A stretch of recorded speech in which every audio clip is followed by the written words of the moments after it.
Hello everyone, and welcome to our video presentation on finance. I'm here today with Sean Cooper, one of our EMC's AVPs. My name is Ed Ward. I'm a physician here at Rush. I have a couple different leadership titles, and what we're here today to discuss is how a practitioner, a clinician, can interface with a finance guy in order to try to get a project approved, or how we can better work together so that I can get the things I need for my patients, for my department, and Sean can partner with me to try to get me the resources I need, right? Yeah. So our first question, hold on, is how do I make a business case to get resources? Because again, the background is I'm really good at taking care of patients and meeting their needs and the family's needs, but how do I go and get something new, get a new hire, a new piece of equipment, having virtually no financial background at all? Well, I'd say it would start with kind of understanding like what you're asking for. So is this something we do with existing that we're just going to expand, or is this something new that's completely, we have no history on, so we actually need to build it from the ground up as far as what's it going to cost, the revenue, estimates around equipment.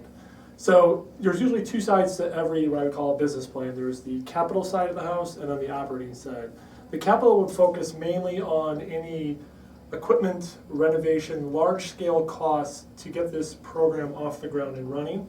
And then on the operating side, those are the costs that would maintain the operation on a go-forward basis. So this would be what people do you need to help run the service, any type of large supplies, other disposable type of equipment that would be used in the day-to-day of the service. So if we take an example of we want to expand something that we're doing already, we would first want to start with what's the historical experience on it. So we'd want to look at what type of volume do we have, and let's start with the revenue that it currently generates.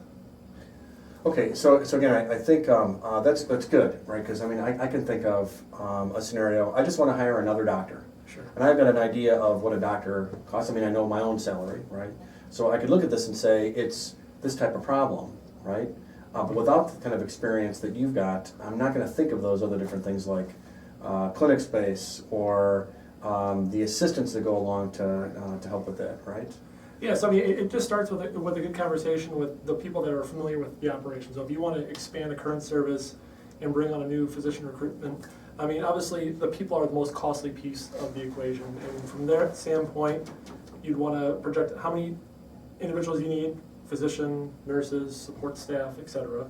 And then from that, what would be the expectations for that individual as they ramp up their practice? So you can look at historically, you can say in the past, first year we've been at maybe 50 or 60% of that person's capacity, and then go up from there. But the pieces around that is, I mean, that's what they could do, but the answer of what they actually will do is different, because that obviously involves other factors like the market. The market might require not as many people because it's already being served by other health systems in the community. So ideally, you have to factor in multiple things. So it's just not what can the person do and what's it going to cost, but also what's the realistic ability for that person to ramp up and be productive. Well, along that, so here's something I would not have thought of initially, right? So I think of, I hire this new person, they come in, they start working. What is like the return on investment time frame? Like, because again, it would be hard in different practices to get someone hit the ground running and be able to, justify their cost. So how does that work? Yeah, I mean, it depends on the size of the project. So if it was a much larger scale project where you're building a new building or putting in a new electronic medical record system, I mean, those are going to have many, many years to take time to sort of return its investment.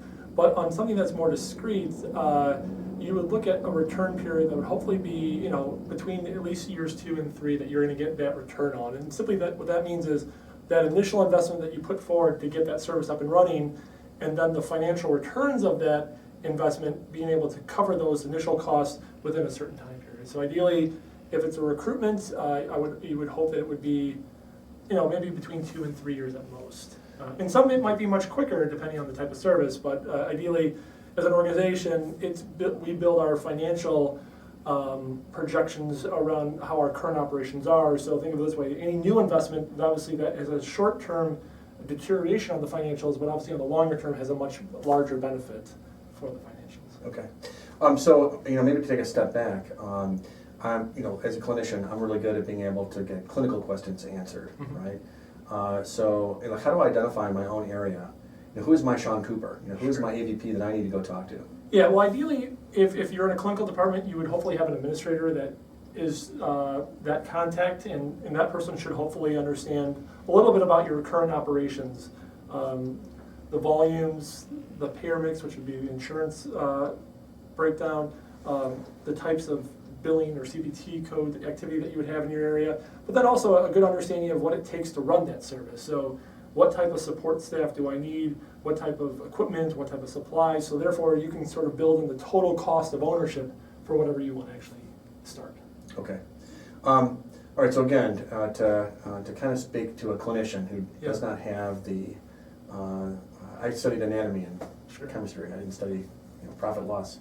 But I imagine at some point, if I'm going to be able to partner with you to get a new resource, I'm going to have to know the impact of patient care. So I hire a new doctor, an ER doctor can see, let's say, 3,000 patients in a year, right?